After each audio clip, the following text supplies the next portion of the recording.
Hello, my name is Andre Ward. I'm the Associate Vice President of the David Rothenberg Center for Public Policy at the Fortune Society. Welcome to Both Sides of the Bars, a discussion-driven show that examines the legal system from various perspectives, including people most impacted by the criminal legal system. We discuss critical questions about how the current system works, its intersections with social justice, and we highlight the efforts that are being made to improve the lives of everyone affected. We ask you, the viewers, to spread the word about both sides of the bars and share your comments with us on Twitter at the FOC TURNESOC. Today's show is entitled Tapping into an Untapped Labor Market: The Importance of Hiring People Previously Involved in the Justice System. The United States has a near record number of job openings, and companies complain they can't find enough help. One solution for employers: open your doors to people with criminal backgrounds who have historically found themselves unemployed and unable to earn a living wage. It would be a win-win situation, according to this episode's guest, Jeffrey Abramowitz, the Executive Director of Justice Partnerships at Philadelphia-based JEVS Human Services. Jeff is the creator of the Untapped Talent Professional Development course, which provides human resource specialists, employers, and those working with justice-involved individuals with best practices in hiring and retaining talent. And just to give us some background on Jeffrey, and we're really thankful that he has joined us. He's the executive director of Partnership Justice, or rather Justice Partnerships, and previously served as the executive director of Reentry Services for JEVS Human Services and the program director of Looking Forward Philadelphia Reentry Program. Jeff is a 2018 fellow for Just Leadership USA and served as a director of Student Services and Workforce Development for Community Learning Center, an adult literacy agency in Philadelphia. And so he has an extensive background. I mean, obviously, I would be here probably all day reading all the accomplishments of Jeff, but we're certainly grateful that he's joined us. And, he's a keynote speaker, he's a writer, he's a lecturer around the country on issues of adult education, workforce development, and criminal and social justice. He regularly speaks out on such topics as incarceration, reentry, prison education, criminal justice reform, workforce development, career development and exploration, career and technical education, and criminal justice law. Jeffrey Abramowitz, thank you so much for joining us here on Both Sides of the Bars. How are you feeling today? I'm feeling great. Thanks so much. I'm really excited about being here, and I'm looking forward to this discussion. I've actually been thinking a lot about the topic today and how relevant it is in everything that's happening in our world. So I'm looking forward to just diving in and sharing as much information as I can with you.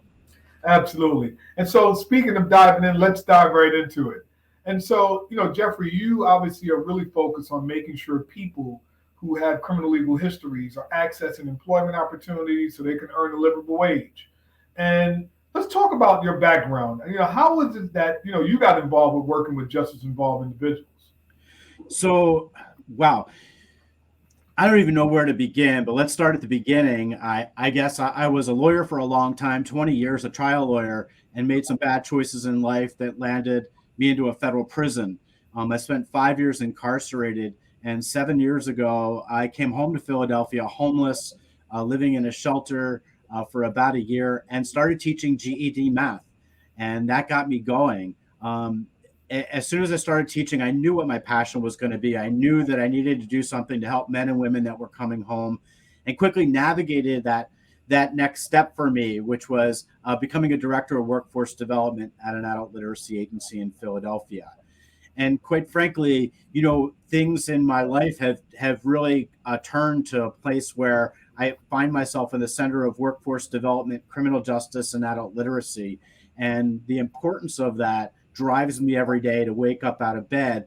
But quite frankly, I wear very new glasses today. The glasses I wear today are not only of an administrator, of an educator, a teacher, but also of a returning citizen, somebody that struggled, that understands what it's like not to have transportation or identification when you come home from prison.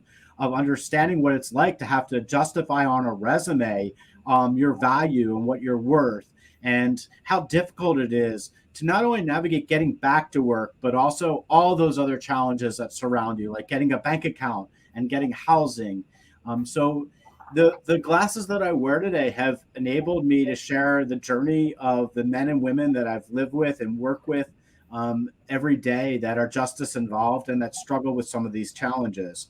So I'm interested in really trying to engage in a discussion about workforce and where we are today, because it's really changed.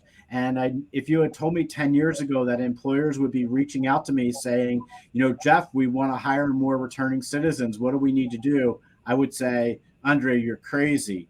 But the truth is, companies now are opening that door wider and wider, and it's for us to take advantage of it. So speaking of that, right, and that context is really helpful, Jeff, and certainly as someone who has a shared experience and history with those impacted by the criminal legal system, right, you're speaking from experience, not just textbook.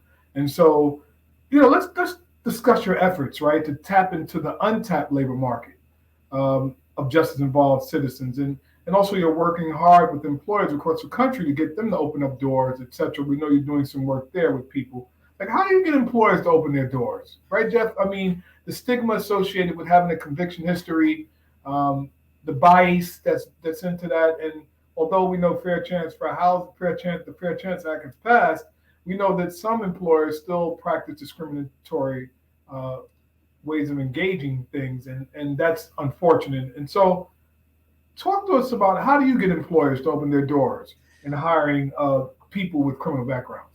Yeah, so it's a great question, and quite frankly, it's not rocket science. We are in a world right now where there are more jobs out there than there are people to fill them, and it just makes financial sense. As we talk to employers about engaging this population of men and women that are justice involved, we need to be mindful that 70 to 100 million people in our country have something on their criminal background, and those people also have talent. They have skill set, and there's often been a door that's been closed for them. So talking to employers is getting them to understand something that it's just about the humanity, bringing back, allowing people to tell their stories, not just precluding somebody from a job or a career opportunity because of something they did sometimes a year, 10, 15, 20 years ago that may be on their record.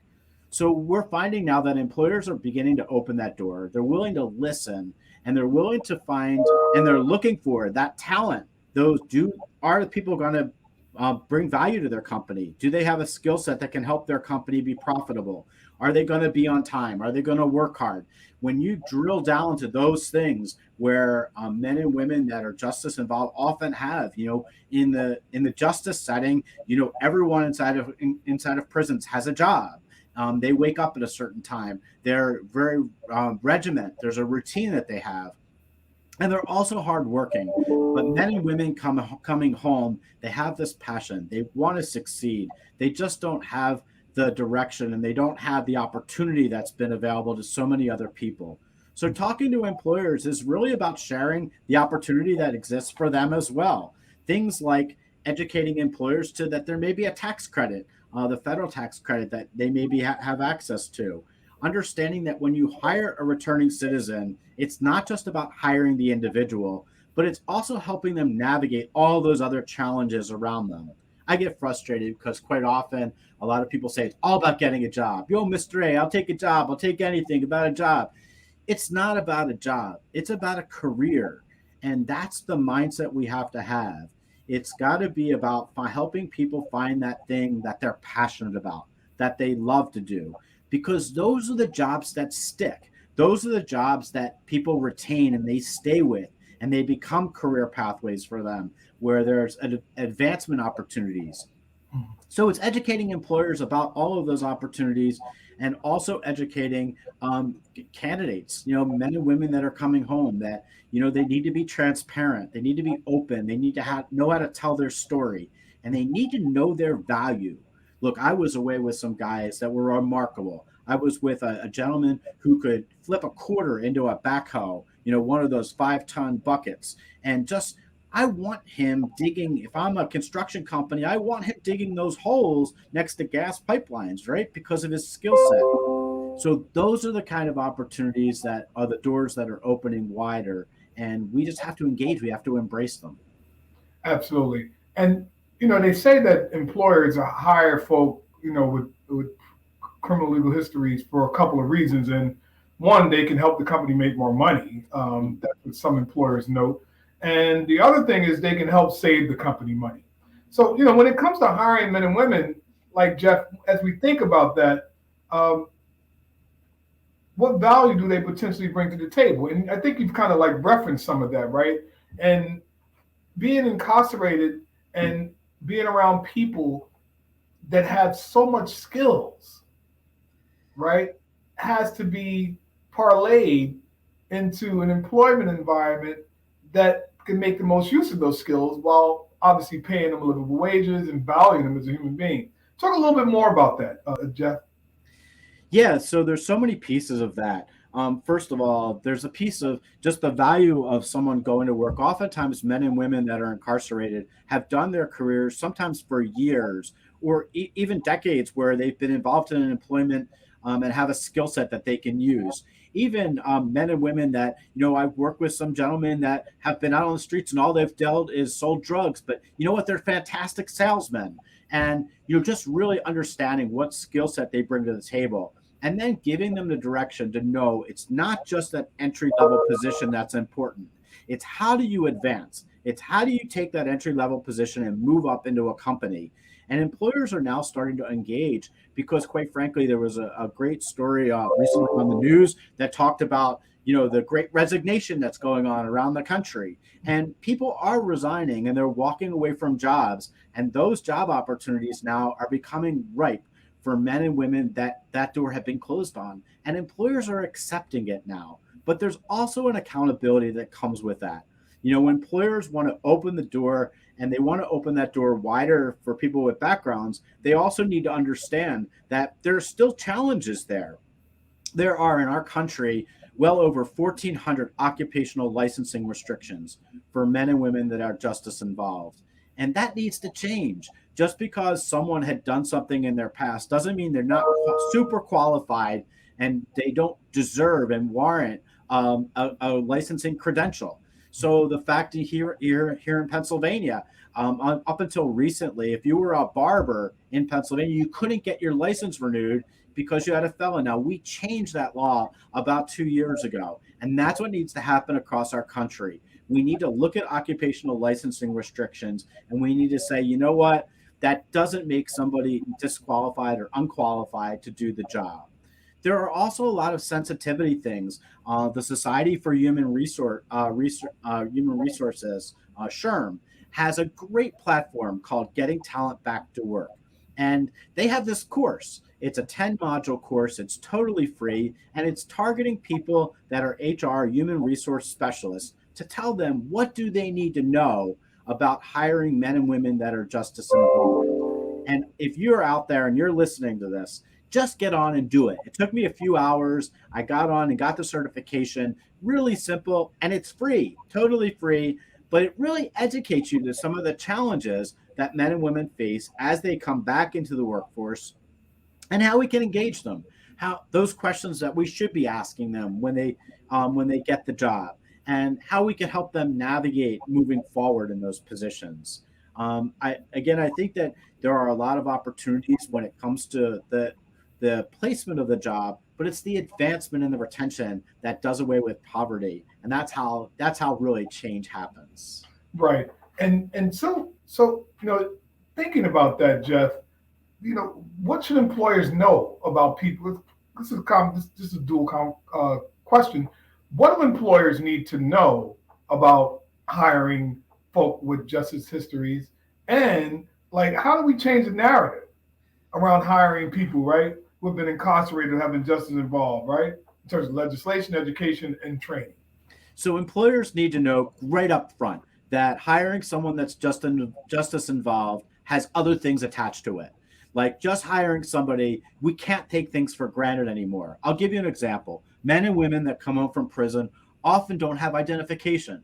they don't have a driver's license, or they don't have a social security card, or they don't have a bank account where their checks can be direct deposited. So we can't assume anything. We have to ask those questions. Do you need a social security card? No one in this country can be employed unless they have those two pieces of identification, social security card, identification, and a place to put the money, a place to deposit it.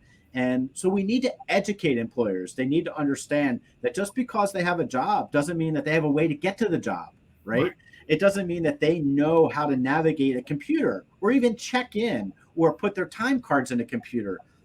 It's one of the things we'll hopefully talk about today is that digital literacy for men and women is a big impediment for people coming home because they often don't have the training to know exactly how to navigate a mouse, how to download a resume, how to get on and log on to things and use a computer efficiently.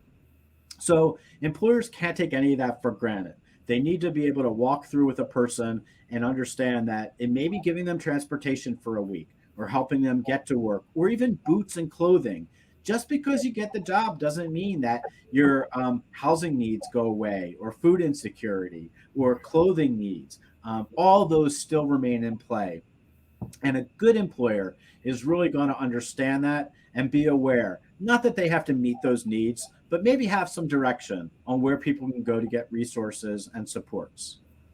And you spoke of digital literacy, Jeff. And as we talk about that, why should we be spending money on like adult literacy for men and women in the justice system and who have already returned, especially Jeff, right? Where there are so many other things that need to be invested in.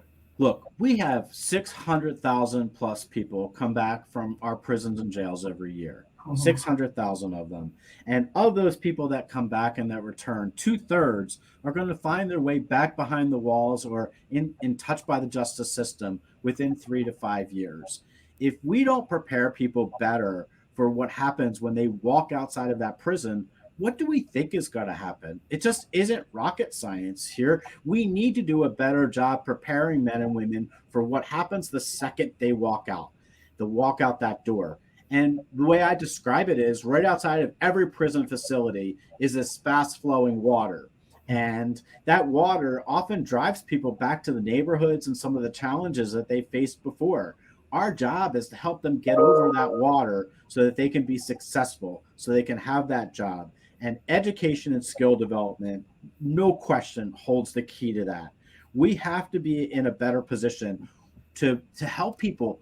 The unemployment rate for men and women coming home today from incarceration is 27%. Right. That's higher than the peak of the Great Depression. Sure. And we have to be mindful of all that, and we have to prepare people for that next step. And that's giving them skills. That's giving them academic support, helping them read, helping them write, helping them know math, basic math that can get them through those challenges. Look, when I was in prison, I taught a CDL class. I had never driven a truck before. I don't even think I've been in a cab of a truck at that point in time. And the one challenge I found was that men and women, they couldn't read or know enough math to pass the exam to get their CDL licensing. So we taught them how to pass the test. And that's what needs to happen. We need to educate people so that they have the skill set, they have the educational support so that they can move forward. And it's not just about the credential. The credential is one thing, and having a CDL license is one thing, but it's also moving that forward. We can't just accept the reality that giving someone a ServSafe certification helps them get a job. Right. We need to push them farther. We need to push them to go back to college, to become a chef, to get that culinary degree, to get that nutrition degree or whatever it is, because post-secondary education is so important. So why invest in it? We lose $372 billion a year in lost earnings from the men and women that are incarcerated. So we need to bring that money and drive it back into our economy. There's a great book by Jeff Korsenik that just came out called Untapped Talent.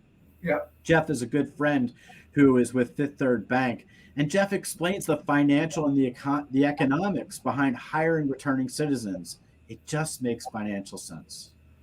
And speaking of that, like, how are we doing as a country, Jeff, when it comes to like preparing people, right, for the next steps at the incarceration? So we're doing. There was a great study by the Council for State Governments in February of 2020, and it gave four building blocks that were necessary for to help people after their release. And they included like availability of funding for programs, continuing post-secondary programming, elimination of restrictions on them, and incentives and supports. And they did this study across our country, and not a single state, not one single state, had all four building blocks that were required to help men and women. We are starting to get it. I do a project with the United States Department of Education now called IET, which is Integrated Educational Trainings. And that's where you have a carpentry instructor in the same classroom with a math instructor. And Right. the carpentry instructor's teaching carpentry while the math teacher's teaching fractions. And those are the kind of programs that are so meaningful and that really need to take hold because they're going to help people find those careers and give them both that skill set in a contextualized learning environment Mhm. because we got to face the reality. A lot of men and women, they're just not right for the class. They've had bad childhood experiences or Yep. bad experiences in school, and we need to change that. And contextualized learning is one of the best ways of being able to do that. Sure. And when we think about education, right? Most people think education is having a degree conferred on them from some academic institution, but when we talk about education within the context of employment, that also translates into earning an industry recognized credential as a part of education, right? Which you spoke about a little bit earlier. But education is also valuable. And speaking of which, like the Pell Grant window was closed and is now reopening for people in prison to return to college. And fairly recently, obviously, here in New York State, there's a campaign called Turn on the Tap that looks to restore the tuition assistance program in the prisons. And Governor Kathy Hochul here in New York State is looking to advance that legislation too, so at some point it could reach its passage. But when you think about that, what do you expect to happen in 2023, Jeff, when the Pell Grant system will be open to anyone who's incarcerated? Wow. So that's a really great question. I've been talking around the country about this because as the Pell Grant window opens, colleges are now they're now opening their doors wider. The first thing I want to say about that is that the one of the first things we need to do is we need to ban the box in education. So we need to make it so that when you apply for college or post-secondary schools across the country, that they're not asking the question, have you committed a felony? Do you have a criminal background? Right. Second thing we have to acknowledge is that just by taking one class inside, just one class inside of a prison, going to reduce your chance of going back to prison by 43% and give you a 13% better chance of getting a job. Right. So that's the hard data. So if we were to start building in and blending in post-secondary supports inside of prisons, that also means we have to give them the tools to succeed. Mhm. And that's going to be giving them iPads, giving them the ability to access the internet inside, giving students the ability to compete with others that are in their classrooms. I remember when I was away, they had a class that was given from a local college. And one of the students that I was helping was actually doing his assignment on one of those old typewriters and the typewriter with the wheels with the letters on them. And there Yeah. were letters missing. And I remember like it was such a tedious process. It would literally take him a week just to type out a 20-page paper and have to go back through it. We need to give, if we're going to open the Pell Grant window up as we're doing, then we also need to be mindful of the tools and resources that students need to be successful in going post-secondary and going back to college or getting those certification degrees. And I'm grateful. We worked hard getting the Pell Grant window open again, and it's going to be really impactful for people inside. We have a very captive audience when men and women are away. People that never thought or dreamed they could go to college are now going to have that opportunity. And Jeffrey, in our remaining 2 minutes or so, just want to pose this last question to you. Why is digital literacy so important? And what should we be doing, both behind and beyond our prison walls, to provide digital literacy support within a minute or so? So digital literacy is one of the most important things.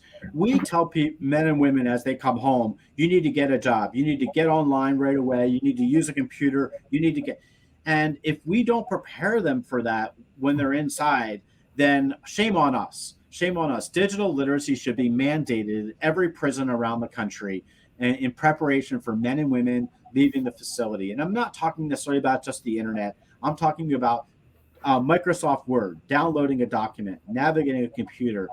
Those are all things that are really important, and even more important as they leave, giving them the digital skill set to actually access and have the ability to navigate a computer and apply for jobs and do all those things that are so required, that technology requires of us today, in order to survive. And Jeffrey, thank you so much for obviously joining us here on both sides of the bars. We never have enough time, but hopefully we'll get you back on. But how could folk get in contact with you, Jeffrey, and your organization and the work you're doing in Philadelphia? Yeah, sure. So you can find us at www.jevs.org. And Jevs is a workforce development agency in Philadelphia. We do a lot of reentry and criminal justice work, as well as work with our Career One Stop. We operate the Career One Stop here in the city, a very diverse organization, where you can reach out to me at Jeffrey-Abramowitz.com. And that's www.jeffrey-abramowitz.com. And I'd be glad to help you and support the work that you're doing, and hopefully get some more people hired. Jeffrey Abramowitz, thank you so much for joining us here at both sides of the bars. And to our guests, we really appreciate all of the guests that join both sides of the bars, and certainly Jeffrey is one of them. And we thank you, the viewers, for joining us for all of this thought-provoking discussion. In the meantime, on behalf of the Fortune Society, we thank you so much for tuning in to both sides of the bars. If you're interested in finding out more about the Fortune Society, please check us out on our website at fortunesociety.org. That is fortunesociety.org. Or you can go to Facebook and type in the Fortune Society. This is Andre Ward, and I certainly appreciate you always for joining us as we take a critically look at both sides of the bar.